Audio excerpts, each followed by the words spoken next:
بسم اللہ الرحمن الرحیم۔ یوٹیوب چینل شمیر BKW وائس کے معزز دیکھنے والوں کو السلام علیکم۔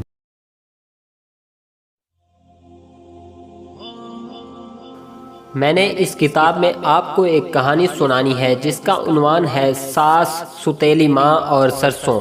میں نے کسی کے خلاف بھی مقدمہ نہیں بنایا تھا۔ میں نے پوری کوشش کی تھی کہ ان دونوں خاندانوں کی دشمنی ختم ہو جائے، لیکن مجھے توقع نہیں تھی کہ ایسا ہو سکے گا۔ اگر آپ نے خاندانوں کی دشمنیاں دیکھی ہیں تو آپ نے غور کیا ہوگا کہ ایک دوسرے کے دشمن خاندان ذرا سی بات کو بڑھا چڑھا کر ایک دوسرے کے خلاف طوفان کھڑا کر دیتے ہیں۔ کوئی بات نہ ملے تو بات بنا لیتے ہیں۔ میں جس وقت کی بات کر رہا ہوں اس وقت تو دشمن خاندانوں میں صبر اور تحمل بالکل ہی نہیں ہوتا تھا۔ اتنا بڑا واقعہ ہو گیا تھا، پھر یہ لوگ دشمنی کس طرح ختم کر دیتے؟ ذرا غور کریں، ایک لڑکی نے اپنے باپ کے 3 بیلوں کو زہر دے دیا تھا اور اس واردات کے پیچھے لڑکی کے سسرال کا ہاتھ تھا۔ یہ ہر کسی کو پتہ چل گیا تھا کہ راجہ مراد خان کی دوسری بیوی شاداں کے قابل اعتراض تعلقات گاؤں کے ایک آدمی کے ساتھ تھے جس کا نام نذیر تھا۔ مراد خان کا ایک بیٹا بھی تھا جس کا نام جمال تھا، جو لوگ ذرا سی بات بھی برداشت نہیں کرتے تھے۔ وہ 3 بیلوں کا خون اور اپنی بے عزتی کیسے برداشت کر لیتے؟ مجھے یہی توقع تھی کہ کسی نہ کسی بات پر ان لوگوں میں لاٹھیاں اور کلہاڑیاں چل جائیں گی۔ میں نے فیصلہ کر رکھا تھا کہ اگر ایسی بات ہوتی تو میں ان کی عورتوں کو بھی کیس میں شامل کر کے سزا دلاؤں گا، لیکن بڑی سنگین واردات ہو گئی۔ نذیر قتل ہو گیا۔ ابھی سورج طلوع نہیں ہوا تھا جب نمبردار مقتول نذیر کا باپ اور شاید اس کے 1-2 چچے تھانے میں آئے۔ میں ابھی گھر میں تھا۔ ایک کانسٹیبل نے مجھے آ کر بتایا کہ 1.5-2 مہینے پہلے آپ نے جو کیس رفع دفع کر دیا تھا اس کا ایک آدمی قتل ہو گیا ہے۔ مقتول کا نام کیا بتاتے ہیں؟ میں نے کانسٹیبل سے پوچھا۔ شاید نذیر بتاتے ہیں، کانسٹیبل نے جواب دیا۔ میرا خیال ہے یہ وہی آدمی ہے جس کے ساتھ مراد خان کی بیوی نے یاری لگا رکھی تھی۔ یہ سن کر ایک تو میں غصے سے بھڑک اٹھا اور دوسرے مجھے یہ اطمینان ہوا کہ یہ لمبی چوڑی تفتیش یا سراغ رسانی کی واردات نہیں۔ نذیر کو مراد خان یا اس کے بیٹے جمال خان نے یا دونوں نے قتل کیا یا کرایا ہے۔ پہلے واقعے کو جہاں تک مجھے یاد ہے کہ 1 مہینہ یا زیادہ سے زیادہ 1.5 مہینہ گزرا تھا۔ ان لوگوں نے مجھے بے وقوف بنانے کے لیے انتقام لینے میں اتنا وقت گزار دیا تھا۔ میں جلدی تیار ہو کر تھانے گیا۔ رپورٹ دینے جو آئے ہوئے تھے ان سب نے مجھے السلام علیکم کہا اور میں نے اس کے جواب میں جتنی گالیاں یاد تھیں سنا ڈالی۔ اپنے بیٹے کو کس سے مروایا ہے؟ میں نے مقتول کے باپ سے پوچھا۔ قاتل وہی ہیں ملک صاحب، نذیر کے باپ نے روتے ہوئے کہا، مراد خان اور اس کا بیٹا جمال خان۔ حضور، نمبردار بولا۔ وجہ تو آپ کو معلوم ہے۔ میں نے نمبردار کو ایک خاص قسم کی گالی دے کر کہا کہ مجھے اور بھی بہت کچھ معلوم ہے۔ میرے پوچھنے پر انہوں نے بتایا کہ لاش ان کے گاؤں سے 2-2.5 فرلانگ دور ایک گہری سی جگہ پر پڑی ہوئی ہے۔ ان کے کہنے کے مطابق مقتول کو کلہاڑیوں اور لاٹھیوں سے قتل کیا گیا تھا۔ ایسی رپورٹ پر جو کاغذی کارروائی اور رپورٹ دینے والے سے جو پوچھ گچھ کرنی ہوتی ہے وہ میں نے کی۔ اس سلسلے کا کچھ کام محرر ہیڈ کانسٹیبل کے سپرد کیا اور میں موقع واردات کو چل پڑا۔ میں بڑی تیزی سے وہاں تک پہنچا۔ مجھے خطرہ یہ نظر آ رہا تھا کہ تماشائی اور مقتول کے رشتہ دار کھرے مٹا دیں گے۔ کھوجی کی طرف میں نے ایک کانسٹیبل کو بھیج دیا۔ میں نے جب زمین پر خون میں لت پت لاش کو پڑے دیکھا تو اس پر جھکا۔ لاش پیٹ کے بل پڑی تھی۔ مجھے محسوس ہوا کہ لاش کے سینے سے قمیض ہلی ہے۔ فوراً ہی خیال آیا کہ ہوا سے ہلی ہوگی۔ میں لاش کے سر کو دیکھنے لگا تو اس کے منہ سے سیٹی کی طرح کی آواز نکلی۔ اس وقت میں نے اس کے سینے پر نظر ڈالی تو سینہ سانس لینے کی طرح اٹھتا اور بیٹھتا تھا۔ سینے کی یہ حرکت بڑی معمولی سی تھی۔ میں نے اس کی نبض پر انگلی رکھی تو میں حیران رہ گیا کہ نبض چل رہی تھی۔ دل پر ہاتھ رکھا تو دل دھڑک رہا تھا۔ میں اٹھ کھڑا ہوا اور ان لوگوں کو جو تھانے میں میرے پاس آئے تھے وہی گالیاں جو میں انہیں پہلے دے چکا تھا ایک بار پھر دی اور کہا کہ یہ تو زندہ ہے۔ بدبختوں، میں نے انہیں کہا، اگر اچھی طرح دیکھ لیتے تو تم اسے ساتھ ہی اٹھا لاتے اور اسے ہسپتال بھیج دیا جاتا۔ اب اس کا خون اتنا جا چکا ہے کہ معلوم نہیں یہ زندہ بھی رہے گا یا نہیں۔ فوراً 4 پائی لاؤ اور اسے ہسپتال پہنچاؤ۔ مجھے مضروب کے ساتھ ایسی کوئی ہمدردی نہیں تھی کہ وہ ضرور ہی زندہ رہے۔ میری صرف ضرورت یہ تھی کہ اگر اس نے مرنا ہی ہے تو بیان دے کر مرے۔ اس کے لواحقین دوڑے گئے اور چارپائی اٹھا لائے۔ میں نے چارپائی آنے تک مقتول کے جسم کا معائنہ کر لیا اور جیسی ضربات تھیں وہ لکھ لی۔ زخم الگ لکھے، اندازاً ان کی لمبائی گہرائی وغیرہ بھی لکھ لی۔ جہاں وہ پڑا تھا وہاں سے کم و بیش 10 گز دور ایک لاٹھی پڑی تھی جو اسی کی ہو سکتی تھی۔ ان لوگوں نے مجھ پر یہ احسان کیا تھا کہ زیادہ لوگوں کو بے ہوش مضروب کے قریب نہیں آنے دیا تھا۔ میں نے لاٹھی اٹھائی اور زمین دیکھی۔ یہ کسی کا کھیت تھا جس میں کچھ بھی کاشت نہیں کیا گیا تھا۔ مجھے پاؤں کے ایسے نشانات نظر آئے جیسے 2 یا 2 سے زیادہ آدمیوں میں لڑائی ہوئی ہو۔ میں زمین کو گھوم پھر کر دیکھ رہا تھا کہ ایک آدمی نے مجھے آواز دی۔ وہ ایک طرف اشارہ کر رہا تھا، میں اس تک پہنچا۔ جناب، اس نے کہا، وہ دیکھیں نیچے زری جوتی کا ایک پاؤں پڑا ہوا ہے۔ میں نیچے گیا۔ یہ جگہ موقع واردات والی جگہ سے ذرا نیچے تھی۔ یہ بھی ایک خالی کھیت تھا جس کی مٹی خاصی نرم تھی۔ میں نے جوتی تک پہنچنے سے پہلے اس کا کھرا دیکھنے کی کوشش کی۔ مجھے اس جوتی کا کھرا نظر آ گیا۔ وہاں مٹی نرم تھی۔ اس کھرے کا رخ بتا رہا تھا کہ یہ کوئی عورت تھی اور موقع سے بھاگ کر گئی تھی۔ پاؤں چھوٹا تھا جس سے میں نے کہا کہ یہ زنانہ پاؤں ہے۔ میں نے جوتی دیکھی۔ یہ زری جوتی تھی جو بالکل نئی تو نہیں تھی لیکن پرانی بھی نہیں تھی۔ آگے دیکھا تو مجھے یہ کھرا اس طرح نظر آیا کہ ایک پاؤں جوتی کا اور دوسرا پاؤں ننگا تھا۔ چند قدم ہی آگے اس جوتی کا دوسرا پاؤں پڑا تھا۔ کھرا اٹھانا کھوجی کا کام ہوتا تھا۔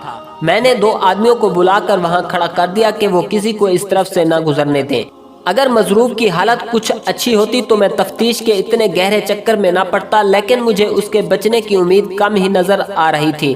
میں واپس موقع پر آیا۔ چارپائی آ چکی تھی۔ میں نے انہیں کہا کہ اس کے زخموں پر کپڑے باندھ دو تاکہ جو خون اس کے اندر رہ گیا ہے وہ اندر ہی رہے۔ میں نے اس کے جسم کا معائنہ کیا تھا۔ 3 یا 4 ضربیں لاٹھیوں کی سر پر پڑی تھیں۔ ایک ضرب سے خون پھوٹا تھا، باقی ضربوں کی جگہ ابھار تھے۔ کلہاڑی کا زخم ایک کندھے پر تھا اور 2 زخم کندھے سے نیچے ایک بازو پر تھے۔ اس نے وار روکنے کے لیے بازو آگے کیے ہوں گے۔ میں نے ان لوگوں سے کہا کہ اسے چارپائی پر ڈالیں اور جس قدر جلدی ہو سکے اسے ہسپتال پہنچائیں۔ میں نے ہیڈ کانسٹیبل کو یہ کہہ کر ساتھ بھیج دیا تھا کہ ڈاکٹر اس کا نزعی بیان لینے کی کوشش کرے۔ طلاق اور زری جوتی۔ کھوجی آ گیا تھا۔ میں نے اسے جوتی کے دونوں پاؤں دے کر بتایا کہ اس کے کھرے کہاں ہیں۔ پھر میں وہاں سے نمبردار کی ڈیوڑی میں جا بیٹھا اور سب سے پہلے مراد خان، اس کے بیٹے اور شاداں کو بلایا۔ مراد خان آیا تو میں نے اسے اندر بلا لیا۔ جناب راجہ صاحب، میں نے اسے کہا، جتنی جلدی مان جاؤ گے تمہارے لیے اتنا ہی بہتر ہوگا۔ کیا مان جاؤں ملک صاحب؟ مراد خان نے حیران ہو کر پوچھا۔ مراد خان، میں نے کہا، میری بات سمجھ جاؤ۔ نذیر کو تم نے قتل کروانے کی کوشش کی ہے، تم نے نہیں تو پھر یہ تمہارے بیٹے کا کام ہے۔ میں نے جس طرح پہلے تم لوگوں کو بخش دیا تھا اب بھی چھوڑ سکتا ہوں۔ نذیر مرا نہیں، زندہ ہے۔ لیکن ملک صاحب، مراد خان نے کہا، میرے پاس اس ذلیل آدمی کو قتل کرنے کی کوئی وجہ نہیں۔ کیا تمہاری بیوی کے ساتھ اس کا یارانہ نہیں تھا؟ میں نے پوچھا۔ وہ تو جس روز پتہ چلا تھا ملک صاحب، مراد خان نے کہا، اس سے 2 روز بعد میں نے اس بدکار لڑکی کو طلاق دے دی تھی۔ اگر قتل ہی کرنا تھا تو میں اس خوبصورت چڑیل کو قتل کرتا جس نے مجھے دھوکہ دیا تھا، لیکن میں نے قتل کی سوچی ہی نہیں تھی، کیونکہ ہم سب نے آپ کے ساتھ وعدہ کیا تھا کہ دشمنی عداوت ختم کر دیں گے۔ اگر قتل کرنا ہوتا تو میں اتنا لمبا انتظار نہ کرتا۔ باہر جا کر بیٹھو، میں نے کہا، اور ٹھنڈے دل سے سوچو، پھر مجھے بتاؤ۔ اگر پھانسی چڑھنا ہے تو بھی بتا دینا۔ اسے باہر بھیج کر میں نے اس کے بیٹے جمال خان کو بلایا۔ اس سے بھی یہی کچھ پوچھا اور اس نے بھی اپنے باپ جیسے جواب دیے۔ اگر میں نے قتل کرنا ہوتا تو اپنے باپ کو قتل کرتا، اس نے کہا۔ اصل قصوروار میرا باپ ہے۔ اس بڑھاپے میں اس نے جوان لڑکی کے ساتھ شادی کر لی اور اپنی بیٹی کو، اس بیوی کو خوش کرنے کے لیے دشمنوں کے گھر بھیجا دیا۔ سچی بات یہ ہے کہ ملک صاحب کہ میں نے باپ کے ساتھ تعلق ہی توڑ لیا تھا۔ اس شخص نے سارے خاندان کی اور اپنی ذات کی بے عزتی کرائی ہے۔ میں کچھ نہیں کہہ سکتا، اس نے جواب دیا۔ میں اپنی قسم کھا سکتا ہوں۔ کیا تمہیں یہ شک نہیں کہ نذیر پر قاتلانہ حملہ تمہارے باپ نے کرایا ہے؟ جمال بھائی، میں نے کہا، تھانے دار قسموں کو نہیں مانا کرتے۔ اگر یہ کام تمہارا ہے تو بے خوف ہو کر بتا دو۔ تم نے دیکھا ہے کہ میں نے 3 بیلوں کی زہر خوانی کی واردات کاغذوں میں دبا دی ہے۔ نذیر زندہ ہے، یہ 302 کا کیس نہیں بنے گا۔ بتا دو اور میں وعدہ کرتا ہوں کہ مقدمہ نہیں بناؤں گا۔ اس نے مجھے یقین دلانے کی بہت کوشش کی کہ اس کا اس واردات کے ساتھ کوئی تعلق نہیں۔ میں نے اس پر مزید زور نہ دیا کہ وہ جرم کا اقبال کر لے۔ ये मेरा अपना तरीका तफ्तीश था। मैं मुश्तबों को अभी सूंघ रहा था। पुख्ता शक उन्हीं पर था, लेकिन उनकी ये बात भी काबिल गौर थी कि ये कत्ल जैसी संगीन वारदात करना चाहते तो बहुत पहले कर चुके होते। ऐसे कत्ल फौरी इश्तियाल के तहत फौरन हो जाते हैं, और ऐसे कत्ल इस वजह से किए जाते हैं कि लोग बेगैरत ना कहें। मैं उन लोगों की नफ्सियात देख रहा था। जरी जूती एक सबूत था। इस वारदात में एक औरत भी मौजूद थी। ये शादा ही हो सकती थी, क्योंकि नज़ीर के मरासिम शादा के साथ चल रहे थे। मैंने शादा को भी बुलाया हुआ था। उसके साथ बात करने से पहले मुझे ये ख्याल आया कि नज़ीर के साथ किसी और औरत के ताल्लुकात भी हो सकते हैं। हो सकता था कि उस औरत के खामन या घर के मर्दों ने उन्हें मौका पर पकड़ लिया हो। औरत भाग गई और नज़ीर मारा गया। मैंने जमाल खान को बाहर बैठने को कहा और शादा को अंदर बुलाया।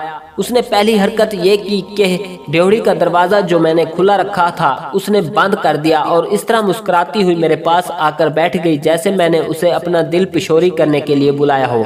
उसके चेहरे पर जरा सी भी घबराहट नहीं थी, न डर के आसार थे। आपने मेरे साथ वादा क्या किया था? उसने मेरे कंधे पर हाथ रखकर कहा, और मुझे आप सारे शहर में बदनाम करके गायब हो गए। शादा मेरे सामने बैठो। मैंने गुस्से पर बड़ी मुश्किल से काबू पाकर कहा, इधर मुझे कहती हो कि तुम्हारे साथ शादी कर लूं, उधर तुमने नज़ीर के साथ दोस्ती कायम रखी हुई है। नहीं जी, उसने कहा। ये आपको किसने बताया है? नज़ीर के साथ कौन थी? मैंने पूछा। क्या वो तुम नहीं थी? कहाँ? उसने हैरान होकर पूछा। मैं उसके साथ कहाँ थी जहाँ वो बदकार बेहोश पड़ा हुआ था? मैंने गुस्से के लहजे में कहा, देख शादा, जिस तरह तूने पहले सच बोला था इसी तरह अब भी सच बता दे। मैं तुझ पर यह शक तो नहीं करता कि उसे तूने मारा है। मुझे ये बता दे वो कौन थे। सच तो बता ही रही हूँ थानेदार जी, उसने कहा। मैंने उसके साथ ताल्लुक तोड़ लिया था। कब तोड़ा था? मैंने पूछा। क्यों तोड़ा था? इतनी बेइज्जती और बदनामी के बाद मैं उसके साथ कैसे ताल्लुक कायम रख सकती थी? उसने कहा, माँ ने मुझ पर पहरा लगा दिया था, उधर से तलाक भी मिल गई। आप गांव में किसी से पूछ ले, मैं तो घर में कैद हो गई थी। तुम्हारे पास जरी जूती है? उसने मेरे मुंह पर नजरें जमा दी। इससे मुझे शक हुआ कि ये जूती उसी की है।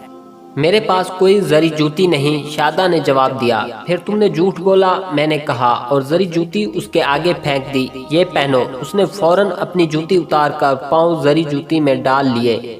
मेरे कहने पर वो खड़ी हो गई। मैंने उठकर और उसके पाँव के करीब बैठकर देखा। जूती तकरीबन 1 उंगली खुली थी। इतनी खुली जूती मैं कैसे पहन सकती हूँ? उस खेत में जहाँ से ये जूती मिली थी नंगे पाँव के खुरे भी थे। मैंने खोजी का पता कराया। मुझे बताया गया कि खोजी अपना काम करके अभी अभी वापस आया है। मैंने उसे अंदर बुलाकर शादा के सामने कहा कि उसका खुरा देखो। खोजी बाहर चला गया और बारीक मट्टी उठाकर ले आया। उसने ये मट्टी फर्श पर रखकर फैला दी और शादा का एक पाँव उस पर रखवाया। खोजी ने मुझे इशारा किया कि इस लड़की को बाहर भेज दो। मेरे कहने पर शादा बाहर चली गई। खुरा मिलता जुलता है, खोजी ने कहा। अगर मैं ये कहूँ कि वहाँ यही खुरा था तो गलत नहीं होगा, लेकिन हजूर थोड़ा गहराई में जाएं तो शक होता है। खेत की नरम मट्टी है और उसमें हल्की लकीरें हैं, यानी स्याड़ है। औरत दौड़ रही थी। आप गौर करें, दौड़ता हुआ पाँव जब जमीन पर लग कर उठता है तो एड़ी उठती है और पंजा जरा पीछे होकर ऊपर उठता है। इस तरह खुरा पूरी तरह वाज़ेह नहीं होता। मैंने आपको अपनी कहानियों में खोजियों के मुतालिक बहुत कुछ बताया है। ये लोग अनपढ़ होते थे, लेकिन उनका फन एक साइंस की हैसियत रखता था। उनमें बाज ऐसे ऐसे माहिर भी थे कि खुरा देखकर पूरे वसूख से बता दिया करते थे कि ये औरत का खुरा है और औरत के पेट में बच्चा है। पुलिस तो खुरे का मोल्ड तैयार करती थी, लेकिन खोजी मुख्तलिफ खुरों को जहन में महफूज रखते थे। ये खोजी मुझे खुरों की शनाख्त की गहराई में ले जाकर समझा रहा था कि ये इसी का भी हो सकता है और नहीं भी हो सकता। यानी जहाँ तक शादा का ताल्लुक था वो मशकूक था। मेरी एक अर्ज माने, खोजी ने कहा, इस लड़की को शामिल तफ्तीश रखें, बल्कि मुश्तबों में रखें। उसे शामिल तफ्तीश तो रखना ही था, क्योंकि इस वारदात का बायस यही लड़की मालूम होती थी। लेकिन मैं आपको ये भी बता दूं कि खुरा कोई ऐसी शहादत नहीं थी जिस पर मैं मुकदमे की अमारत खड़ी कर सकता। मुझे तो बड़ी ठोस शहादत की जरूरत। मैंने खोजी को बताया कि ये जूती इस लड़की की नहीं हो सकती, क्योंकि ये तो पूरी 1 उंगली खुली है। मैं बेचैन हो गया।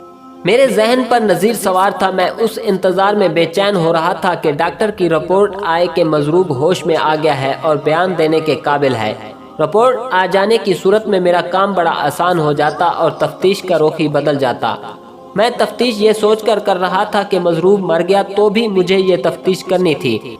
मैं वक्त ज़ाय नहीं करना चाहता था। मैंने नंबरदार को बुलाया। ये तो तुम्हें मालूम है शादा और नज़ीर के ताल्लुकात थे। हाँ हजूर, नंबरदार ने जवाब दिया। ये कोई छुपी हुई बात नहीं थी। तलाक के बाद भी उनकी मेल मुलाकात चलती रही। मैंने पूछा और कहा, तुम जानते हो कि मौका पर एक औरत के खुरे पाए गए हैं और ये जूती वहाँ से मिली है। क्या तुम शक नहीं करोगे कि ये औरत शादा के सिवा और कौन हो सकती है? नहीं जनाब, नंबरदार ने कहा। शादा अब इतनी जुर्रत नहीं कर सकती कि वो पहले की तरह वही चक्कर लगाए रखे। तलाक ने उसका और उसकी माँ का दिमाग दुरुस्त कर दिया। मैंने भी दोनों को जूते तो नहीं मारे, लेकिन बेइज्जती बहुत की और कहा कि तुम्हें अपनी इज्जत का ख्याल नहीं तो अपनी ज़ात बरादरी की इज्जत का ख्याल करो। मुझे पूरा यकीन है कि शादा नज़ीर के साथ नहीं गई थी। फिर ये पता चलाओ, मैंने कहा, कि नज़ीर का दोस्ताना और किस औरत के साथ था। नज़ीर बदमाश आदमी है, नंबरदार ने जवाब दिया। उसकी बीवी शरीफ औरत है, बेचारी चुपचाप जिंदगी गुजार रही है और नज़ीर ने अपने याराने लगाए हुए हैं। मैं कहता हूँ पता करो कि इन दिनों उसका दोस्ताना किसके साथ था। मैंने झिंझला कर कहा, उठो और जाओ और कुछ काम करके दिखाओ और ऐसे करना कि खोजी को मेरे पास भेज देना। खोजी आ गया। मैंने उससे रिपोर्ट लेनी थी कि उसने कोई और खुरे देखे हैं या नहीं। एक तो उसने ये खुरा बताया जो किसी औरत का था। ये खुरा कुछ दूर तक चला गया था। उसका रुख किसी गांव की तरफ होना लाजमी था। खोजी ने वसूख से कहा कि ये खुरा नज़ीर और शादा वगैरह के गांव की तरफ नहीं आया। हकीकत ये थी कि कुछ दूर जाकर गायब हो गया था। गायब होने का मतलब ये है कि लोगों और मवेशियों ने खुरा हजम कर लिया था। उससे ये शक भी होता था कि ये औरत उस गांव की नहीं थी। खोजी ने बताया कि मुल्जिम 3 हो सकते हैं, 4 हो सकते हैं, 2 नहीं हो सकते। उसकी रिपोर्ट के मुताबिक मौके वारदात पर लड़ाई हुई। उनमें से एक मर्दाना खुरा उस गांव की तरफ चला गया जहां मुराद खान की बेटी आबदा ब्याही हुई थी। ये खुरा 3-4 खाली खेतों में मिला। आगे पगडंडी आ गई और खुरा गायब हो गया। उसका रुख यकीनी तौर पर आबदा के ससुराल वाले गांव की तरफ था। बाकी मुल्जिमों के खुरों का कुछ पता नहीं चला। उससे ये जाहिर होता था कि ये बाकी मुल्जिम कहीं और से आए थे। खोजी ने बताया कि मौके वारदात से एक मर्दाना खुरा और चला। वो एक तरफ से आबदा के ससुराली गांव की तरफ जा रहा था। खोजी को यकीन था कि ये भी एक मुल्जिम का खुरा है। मैं आपको खुरों की बात बड़े इख्तिसार से सुना रहा हूँ। अगर मैं खोजियों की साइंस और उनकी इस्तिलाहों में बात करूँ तो ये बड़ी दिलचस्प हो जाती है, बल्कि हैरान कुन भी हो जाती है। लेकिन मैं कहानी को तूल नहीं देना चाहता। आजकल देहात की औरतें भी शहरों में आकर नए नमूने की जूतियां और सैंडल वगैरह खरीदती हैं। उस वक्त देहात में और कस्बों में भी यह रिवाज था कि एक मोची गांव की औरतों की जूतियां बनाया करता था। उस वक्त के मोची जूतियां तैयार करके दुकानों की तरह रखते नहीं थे, बल्कि वो याद रखते थे कि फलां औरत या मर्द को जूती दिए इतना अरसा हो गया है और अब उसके लिए नई जूती बननी चाहिए। साइज उन्हें याद होते थे। देहात में अक्सर घरों से जूतियों की कीमत अनाज और दालों की सूरत में मिलती थी और दोनों ईदों पर उन्हें कुछ पैसे ईदी के तौर पर मिल जाते थे। मैंने नंबरदार को बुलाया और उसे कहा कि गांव के मोची को अपने साथ ले आओ। वो गया और एक मोची को ले आया। मुझे बताया कि सारे गांव की जूतियां ये मोची और उसका एक बेटा बनाता है। मैंने जरी जूती उसके आगे रखकर पूछा कि ये उसी ने बनाई है और अगर उसने बनाई है तो किसके लिए बनाई थी।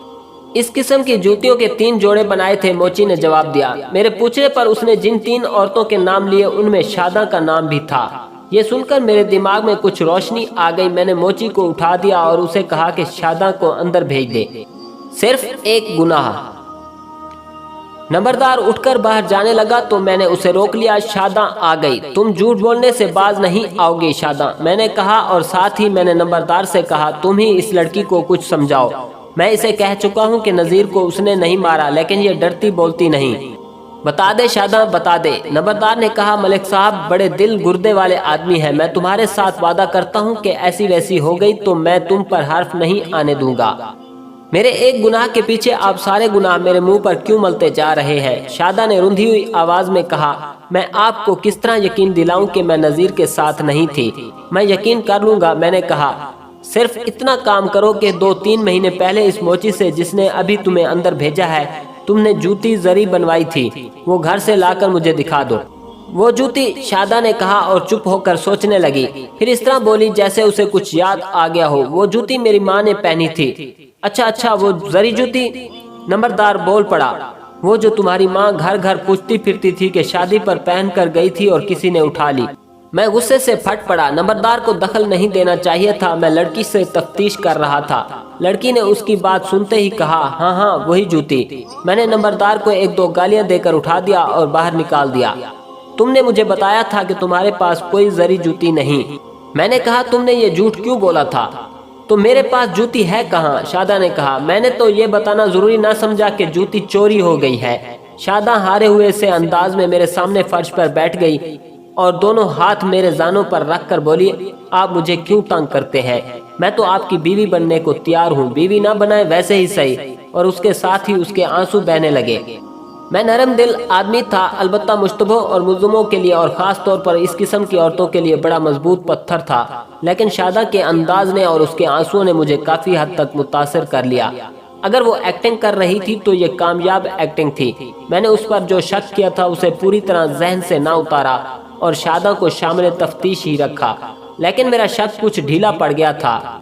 शादा की माँ से शादा के झूठ और सच का पता चलाना जरूरी हो गया था। मैंने शादा से कहा कि वो इत्मीनान से बाहर बैठे, लेकिन वो उठने का नाम ही नहीं लेती थी। कभी इजहार मोहब्बत शुरू कर देती, कभी अपनी बेगुनाही साबित करने लगती।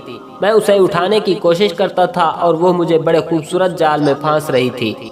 थानेदार जी, उसने कहा, मेरी मोहब्बत को ठोकर मार कर सुखी नहीं रहोगे।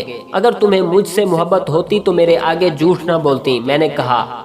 उसने मेरा चेहरा अपने दोनों हाथों में ले लिया और जज्बाती और इश्किया बातों पर उतर आई। बड़ी मुश्किल से उसे बाहर निकाला। एक कांस्टेबल को बुलाकर कहा कि शादा की माँ को साथ ले आए। शादा की माँ आ गई। वो शादा की तरह ही खूबसूरत औरत थी। अगर उसने आजकल की औरतों की तरह मेकअप कर रखा होता तो वो शादा की हम उम्र लगती, लेकिन उसके हुस्न में मासूमियत की जरा सी भी झलक नहीं थी। उस किस्म के चेहरों को पुलिस वाले खूब पहचानते हैं। इस औरत की आंखों की हरकत भी बेमानी नहीं लगती थी। उसे देखते ही मैं समझ गया कि ये नचाने वाली औरत है। उसने आते ही मजलूम से लहजे में पूछा कि मैंने उसकी बेटी को किस जुर्म में बिठाया हुआ है।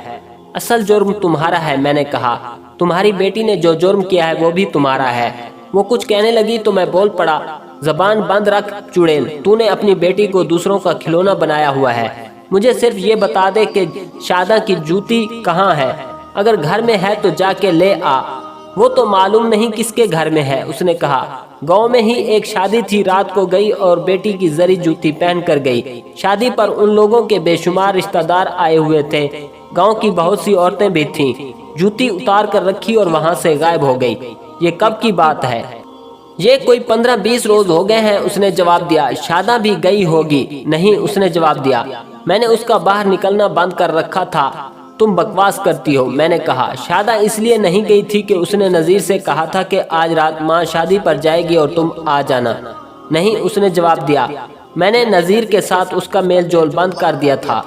तुम अच्छी तरह जानती हो कि ये रात जो गुजर गई है शादा घर में नहीं थी। मैंने कहा, क्या वो तुम्हें बताकर गई थी या तुम्हें सोता छोड़ गई थी? थानेदार जी, उसने जवाब दिया, वो कहीं नहीं गई। आप झूठे इल्जाम ना लगाएं। मैंने इस औरत को बहुत जलील किया और उसे भेज दिया। मैं सोचने लगा कि माँ बेटी का बयान मिलता है। ये तो मैं देख ही चुका था कि जूती शादा के पाँव में फिट नहीं आती थी। मैं अभी ये तस्लीम करने को तैयार नहीं था कि शादा का इस वारदात के साथ कोई ताल्लुक नहीं। मोची ने 2 और औरतों के नाम लिए थे जिनके लिए उसने जरी जूतियाँ तैयार की थी। मैंने मोची को फिर बुलाया और इन 3 जोड़ों के मुतालिक मजीद दरियाफ्त किया।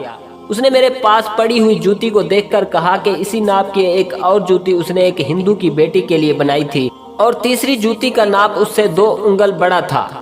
ये लड़की चाल चलन की कैसी है? मैंने मोची से पूछा। तुम कुछ जानते हो? किसी के लिए मुंह से बुरा लफ्ज निकालते डर लगता है। मोची ने बड़ी आजिज़ी से जवाब दिया। ये बता सकता हूँ कि इस हिंदवानी की जूती के पैसे नजीर ने दिए थे। तुमने पहले भी कभी इस लड़की की जूती बनाई थी? ना जी, मोची ने जवाब दिया। हिंदू मुरम्मत के लिए अपनी जूतियां भेज देते थे, नई जूतियां मुझसे नहीं बनवाते।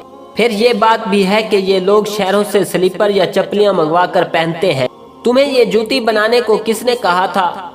कहा तो उसी लड़की ने ही था। मोची ने जवाब दिया। मेरे घर आई थी, मैंने नाप लेकर जूती बना दी। जब जूती लेने आई तो कहने लगी कि पैसों का फिक्र न करना, पहुंच जाएंगे। उसी शाम को नज़ीर मुझे मिला और पैसे उसने मुझे दे दिए। ये बात बड़ी साफ थी, ये तो अभी देखना था कि ये हिंदू लड़की क्या कहती है। इतना ज़रूर हुआ कि शादा के खिलाफ मेरा शक कुछ और नरम पड़ गया। उस हिंदू लड़की को शामिल तफ्तीश करने से पहले मैंने सोचा कि ज़रा तस्दीक कर लूँ कि नज़ीर के साथ उसके ताल्लुकात थे भी या नहीं। मैंने नंबरदार को बुलाया, उसे एक बार फिर बुरा भला कहा कि वो तफ्तीश में दखल अंदाजी ना किया करे। उससे पूछा तो उसने कहा कि नज़ीर के मुतालिक कोई भी कसम नहीं खा सकता कि उसके किसी के साथ ताल्लुकात हैं या नहीं। नंबरदार के साथ बातें करते करते नज़ीर की बीवी का जिक्र आ गया। नंबरदार कहने लगा कि वो कुछ बता सकती है। उसने एक दो मरतबा नंबरदार से शिकायत की थी कि नज़ीर बाहर ज़्यादा दिलचस्पी रखता है। मैंने उस औरत के साथ बात करना ज़रूरी समझा और उसे बुला लिया। आपके लिए मुसलमान हो जाऊंगी। वो रोती हुई आई और कुछ देर रोती ही रही। मैंने ये कहकर उसे तसल्ली दी कि नज़ीर जिंदा है और वो बच जाएगा। हालांकि मुझे उसके बचने की उम्मीद कम ही नज़र आती थी। वो जिए या मरे, मुझे उसने जीते जी मार रखा है। उसने कहा उसे बाहर के चस्के ने मरवाया है।